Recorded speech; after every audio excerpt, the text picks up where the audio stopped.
Maharaja gold and diamonds, toll junction, Edappally, Palluruthy, Tripunithura, Kalady, Eramalloor, Aroor പള്ളി, തുറവൂർ, തൃശൂർ.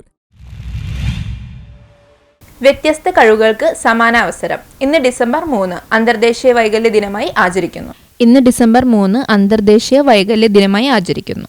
വൈകല്യമുള്ള വ്യക്തികളുടെ അവകാശങ്ങൾ ഉറപ്പാക്കുകയും അവരെ സമൂഹത്തിന്റെ പ്രധാനധാരയിൽ എത്തിക്കുന്നതിനുള്ള ബോധവൽക്കരണം ശക്തിപ്പെടുത്തുകയും ചെയ്യുന്നതിനായി ഇന്ന് ലോകമെങ്ങും അന്തർദേശീയ വൈകല്യ ദിനം ആചരിക്കുന്നു. സമാവേശവും സമത്വവും എല്ലാവർക്കും അവസരം എന്നതാണ് ഇത്തവണത്തെ ദിനാഘോഷങ്ങളുടെ പ്രമേയം. സംസ്ഥാന തല പ്രധാന ദിനാഘോഷം തിരുവനന്തപുരം നിശബ്ദ മന്ദിരത്തിൽ വെച്ച് സാമൂഹ്യ നീതി വകുപ്പ് മന്ത്രി ഉദ്ഘാടനം ചെയ്തു. വൈകല്യമുള്ള കുട്ടികളെയും യുവാക്കളെയും അവതരിപ്പിച്ച് കലാപരിപാടികൾ വർണ്ണശബലമാക്കി. സമൂഹത്തിലെ മുൻധാരകളെ തകർക്കാനും സ്വയം പര്യാപ്തത ഉയർത്താനും സർക്കാർ സ്വീകരിക്കുന്ന വിവിധ പദ്ധതികളെക്കുറിച്ച് മന്ത്രി വിശദീകരിച്ചു. ജില്ലാ തലത്തിലും വിദ്യാഭ്യാസ സ്ഥാപനങ്ങളിലുമായി ബോധവൽക്കരണ ക്ലാസുകൾ, കലാപരിപാടികൾ, സ്പെഷ്യൽ സ്പോർട്സ് മീറ്റ് എന്നിവ സംഘടിപ്പിച്ചു. വൈകല്യ മേഖലയിൽ ശ്രദ്ധേയ സേവനം നൽകിയ വ്യക്തികൾക്കും സംഘടനകൾക്കും പ്രത്യേക പുരസ്കാരങ്ങൾ നൽകി.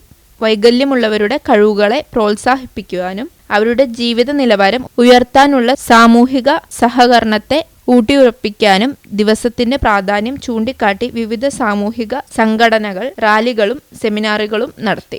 പൊതുസ്ഥലങ്ങളിൽ സൗകര്യങ്ങൾ വർദ്ധിപ്പിക്കുവാനും തൊഴിൽ വിദ്യാഭ്യാസ അവസരങ്ങൾ കൂടുതൽ തുറക്കാനും സർക്കാർ സൗകര്യ രംഗങ്ങൾ കൈകോർക്കണമെന്ന സന്ദേശം ഉയർന്നു.